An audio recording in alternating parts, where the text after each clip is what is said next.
لله رب العالمين والصلاة والسلام على سيد الأنبياء والمرسلين أما بعد فأعوذ بالله من الشيطان الرجيم بسم الله الرحمن الرحيم الصلاة والسلام عليك يا رسول الله وعلى آلك وصحابك يا حبيب الله اللهم صل على سيدنا مولانا محمد معدن الجود والكرم وبارك وسلم وصل عليه صلاة وسلام عليك يا سيدي يا رسول الله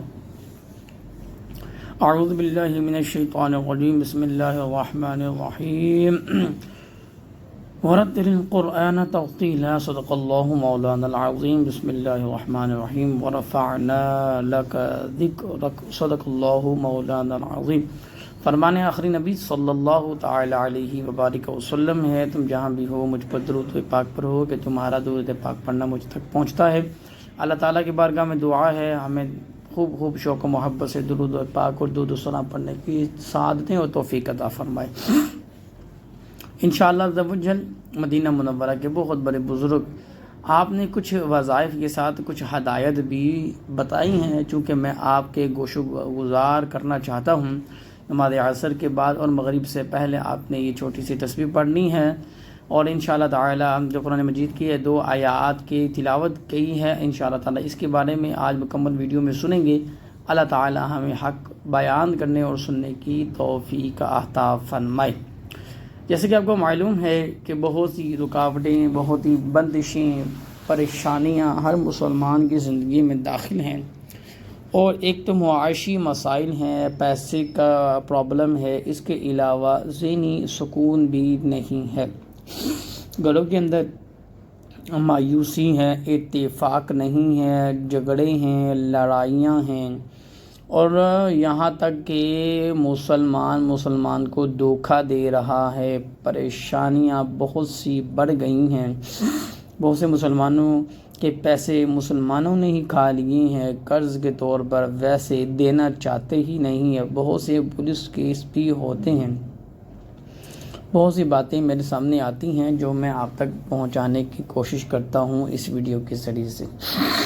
ایک نصیحت آپ کو ہے کہ کبھی بھی اگر آپ کا ذہن بنے انویسٹمنٹ کرنے کا، تو سب سے پہلے ان پیسوں کو سنبھال کر رکھ لیں اور خود کا بزنس شروع کریں، کسی کے ساتھ انویسٹمنٹ نہیں کریں، کیونکہ یہ جو دور چل رہا ہے کسی کو پیسے دینا، اور چاہے اسٹامپ کے تھرو ہو، چاہے گواہوں کی موجودگی میں ہو، چیک کی صورت میں ہو، میں نے بہت سے مسائل دیکھے ہیں، بہت سے مسائل میرے پاس آتے ہیں۔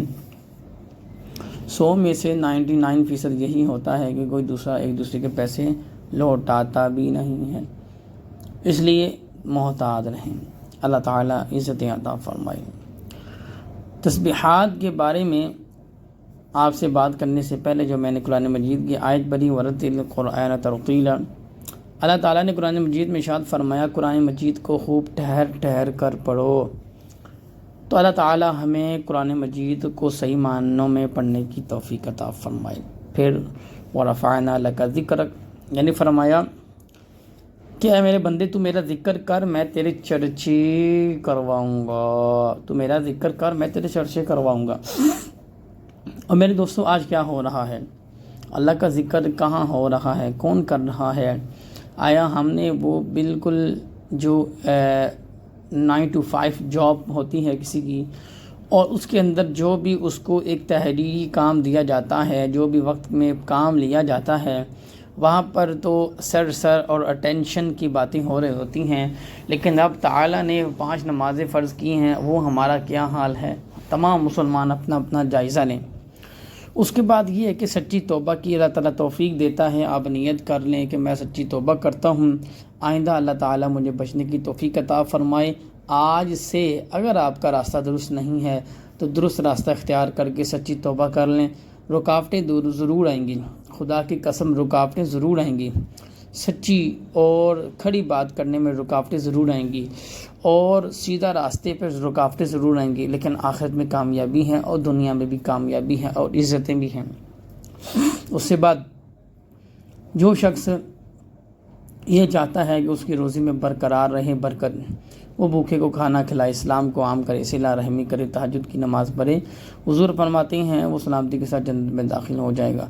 جو شخص یہ کہتے ہیں کہ جنات ہیں، مسائل ہیں، جادو ہے، تو سونے سے پہلے قل هو اللہ احد، قل اعوذ برب الفلق، قل اعوذ برب الناس، اس کو پڑھنے کے بعد اپنے جسم پہ دم کر لیجئے گا، انشاءاللہ عز و جل احادیث پاک سے ثابت ہے۔ اور حضور علیہ الصلوۃ والسلام یہ عمل خود بھی فرماتے، تو اللہ تعالیٰ بہترین اس کی جزا عطا فرمائے گا۔ اگر کوئی مسلمان بیمار ہے، 7 مرتبہ الحمدللہ رب العالمین سورہ فاتحہ کی تلاوت کریں اور پانی میں دم کر کے پلا دیں، اللہ عز و جل کی ذات شفا عطا فرمائے۔ وَإِذَا مَرِضْتُ فَهُوَ يَشْفِينِ، اللہ تعالیٰ جب چاہے جسے شفا عطا فرمائے اور جب چاہے جسے مرض میں مبتلا کر دے۔ اور ایک بات یہ کہ جہاں پہ سچ بولنے کی بات آئے وہاں سچ بولنے کی کوشش کریں، ہمت کریں، اللہ تعالیٰ آپ کا مددگار ہے، کبھی بھی اللہ تعالیٰ آپ کو تنہا نہیں چھوڑے گا۔ ہم کچھ بھی کر لیں، اگر 2 4 10 افراد بھی ہماری حمایت کرتے ہیں، اگر ہم جھوٹ بولتے ہیں تو اللہ تعالیٰ کی ناراضگی کا سبب بنے گا اور لعنت پڑے گی اور منحوست آئے گی۔ اس لیے وہ 10 بندوں کے اوپر بجائے بات کرنے کے، ساتھ رکھنے کے، ہم اللہ کی مدد شامل حال کر لیں اور اللہ تعالیٰ سے ہی مدد مانگیں اور چاہیں، پھر انشاءاللہ تعالیٰ دنیا میں بھی کوئی کسی کا کچھ نہیں کر سکتا جب تک میرے رب تعالیٰ کا حکم نہ ہو۔ وَتُعِزُّ مَن تَشَاءُ وَتُذِلُّ مَن تَشَاءُ، جب اللہ تعالیٰ چاہے جسے عزت عطا فرمائے، جب چاہے جسے رسوائی کا ارادہ کر لے۔ تمام دوست احباب، کچھ باتیں ہیں، کچھ گفتگو ہیں آپ کے سننے کا شکریہ، لیکن چند باتیں میری ایسی ہیں کہ جو تلخ حقیقت ہے، اللہ تعالیٰ ہمیں اس پر عمل کرنے کی توفیق عطا فرمائے۔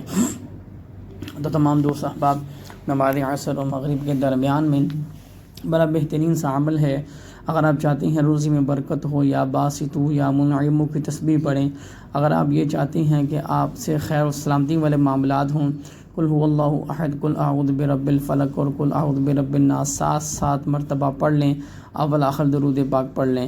اگر آپ کو درود ابراہیم آتا ہے تو عصر اور مغرب کے درمیان میں 100 دفعہ پڑھ لیں۔ اگر آپ کو درود تاج آتا ہے تو 41 ٹائم 41 مرتبہ اسے پڑھ لیں۔ انشاءاللہ عز و جل اس کی برکتیں آپ کو آپ کی زندگی میں ہی دیکھنے کو ملیں گی۔ حق اور سچ کا ساتھ دیں، حق بولنے سننے کی طاقت رکھیں، سچ بولنے اور سننے کی طاقت رکھیں۔ اللہ کے کرم سے کبھی آپ مایوس نہیں ہوں گے، کبھی ناکام نہیں ہوں گے۔ سرکار فرماتے ہیں کہ ہر کام کا آغاز بسم اللہ شریف سے کیا کرو کہ جائز کام میں کامیابی ہوگی۔ اللہ تعالیٰ کی بارگاہ میں دعا ہے عمل کی توفیق عطا فرمائے، جذبہ عطا فرمائے۔ اسلامک چینل ہے، اللہ کی رضا کے لیے لائک، شیئر اور سبسکرائب ضرور کیجیے گا۔ انشاءاللہ عز و جل دونوں جہانوں میں اللہ تعالیٰ آپ کو عزتیں اور سلامتی عطا فرمائے۔ وما علینا الا البلاغ المبین۔